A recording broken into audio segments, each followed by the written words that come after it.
Bom dia. Hoje é segunda-feira e, como sempre, as pessoas dizem que segunda-feira não é um dia muito bom porque começa o primeiro dia da semana, quando todo mundo está cansado do domingo. Mas hoje eu tirei para refletir numa coisa muito interessante. Hoje foi o dia seguinte ao dia da ressurreição.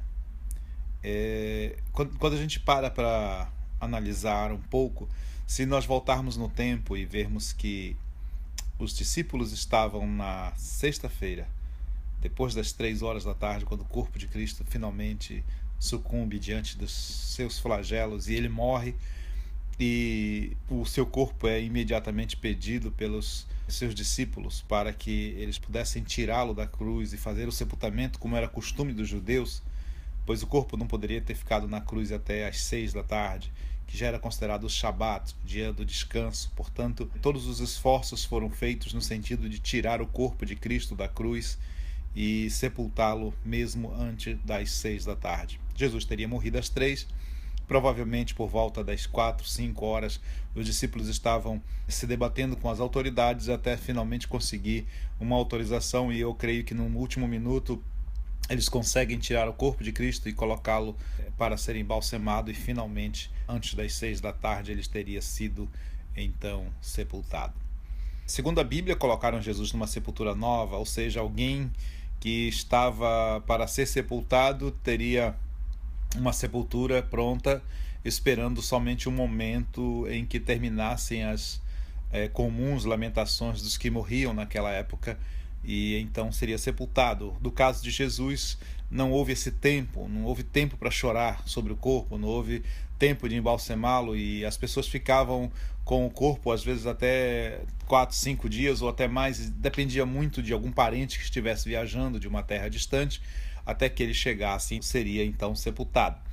No caso de Jesus, não houve tempo para isso. Os discípulos não tiveram tempo para chorar o seu mestre, não tiveram tempo para ficar ali fazendo o que nós fazemos hoje, aquela noite de sofrimento em que se espera o dia do sepultamento. Jesus teve que morrer e sepultar-se ao mesmo tempo, no mesmo dia.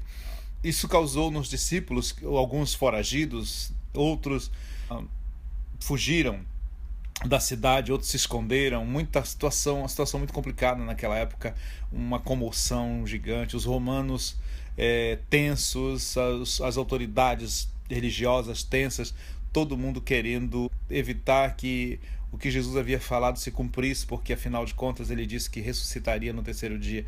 Para isso, os romanos tomaram o cuidado de selar uma sepultura e botar guarda na porta para que ninguém fizesse uma tentativa de querer tirar o corpo de Cristo dali. O interessante disso tudo é que, mesmo assim, nós sabemos, conforme a narração bíblica, que não foi suficiente, mas os discípulos, eu não sei se esqueceram ou se simplesmente se deixaram levar pela tristeza, e ninguém apareceu na sepultura de Jesus para tentar roubar o seu corpo, a não ser Marta, que foi ali, Maria Madalena, do qual Jesus teria expulsado 7 demônios ou espíritos maus. Ela vai ali para levar especiarias. Não houve tempo de fazer o embalsamamento completo, porque era uma cerimônia, eles tinham que embalsamar o corpo para que durasse vários dias. No caso de Jesus, iria sepultar no mesmo dia, então eu acredito que fizeram algo muito rápido, muito prematuro, e ela sentiu a necessidade de levar ungüentos, perfumes para colocar no túmulo de Jesus, para não ficar com mau cheiro caso alguém fosse visitá-lo. Foi sozinha. E para sua surpresa, o túmulo estava aberto, não havia guardas e estava vazio. Era domingo de manhã. A Maria não entendeu nada, e quando Maria viu Jesus, ela não o reconheceu. E muitas vezes alguém pergunta, mas como que Maria não teria reconhecido Jesus, teve tanto tempo com ele? Você imagina qual foi a última imagem que ela teve de Jesus? Os últimos momentos que ela viveu ao lado de Jesus, ou à distância, observando seus maltratos, como seu rosto estava inchado, os efeitos do espancamento, os efeitos da cruz. A coroa de espinho foi feita por um material que, ao tocar na pele, causava uma inflamação imediata e uma febre terrível.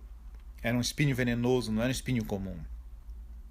a imagem do rosto de Jesus sofrido, espancado, suas barbas arrancadas, varas e pedras sobre a sua cabeça. Era um rosto deformado. De repente aparece um jovem com um rosto lindo, uma expressão brilhante no rosto, entristecida, cega pelo sofrimento, pela última imagem que ela guardou de Jesus. Tudo que ela queria era saber se ele estava lá, e de repente ela pergunta: onde colocaste o corpo do meu mestre?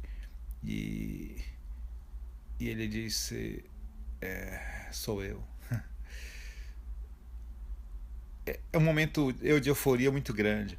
Então, orientada por Jesus para levar aquela mensagem até os discípulos, anunciar para eles que ele finalmente tinha ressuscitado. Isso, o mais interessante é que a notícia correu para todo canto, e alguns discípulos que estavam distantes, Jesus vai ao encontro deles a caminho de Emaús, e depois vem, ela entra no túmulo e volta, Pedro vem, entra, e os anjos aparecem, muita coisa acontece, muita euforia, muita coisa emocionante acontecendo, aquela tensão. Os discípulos então são visitados por Jesus. Eu imagino que depois que Jesus finalmente desaparece de entre eles, no dia seguinte, eles estavam cheios de entusiasmo. Eles já tinham visto Jesus, ele já tinha aparecido para vários, a confusão toda, aquele movimentação entre os cristãos, entre os seus seguidores. Alguns discípulos que tinham fugido voltaram, outros começaram a se agregar. E eu imagino que a segunda-feira foi um dia totalmente diferente, um dia em que a notícia já tinha corrido, estava todo mundo entusiasmado, realmente ele ressuscitou, realmente a esperança, o cristianismo ganhou vida, ele ressuscitou. Ontem ele apareceu para os discípulos, apareceu no caminho de Emaús, ele disse que ia estar com os seus discípulos e ele esteve com eles, ele deu santa ceia para eles à noite, comeu junto com eles, depois sumiu.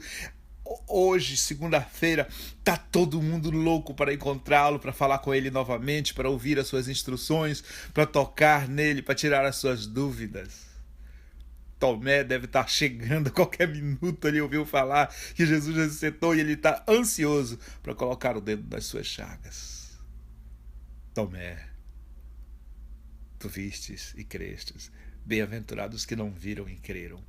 Eu não sei o que você está querendo ver, mas se você quiser realmente ver, você precisa crer primeiro. Hoje é o dia da fé, o dia da esperança, o dia em que começa um novo dia, uma nova semana para você. Deus abençoe a sua vida. Esta mensagem é exclusivamente para esse grupo, mas se você quiser compartilhar com quem você quiser, porque hoje é o dia que Deus fez, por isso vamos nos alegrar nele. É o dia seguinte da ressurreição, é o dia seguinte onde começa toda a sua esperança, onde Cristo vem para te dizer quais são os planos dele para a sua vida. Abra o seu coração. Que Deus te abençoe.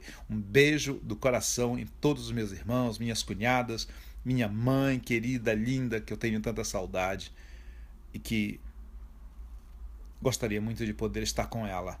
Mas que esta palavra possa consolar o seu coração, que neste dia muita coisa nova aconteça, que haja muita mudança, que haja reconciliação, que haja amor, que haja esperança. Em nome de Jesus, eu abençoo a sua vida agora.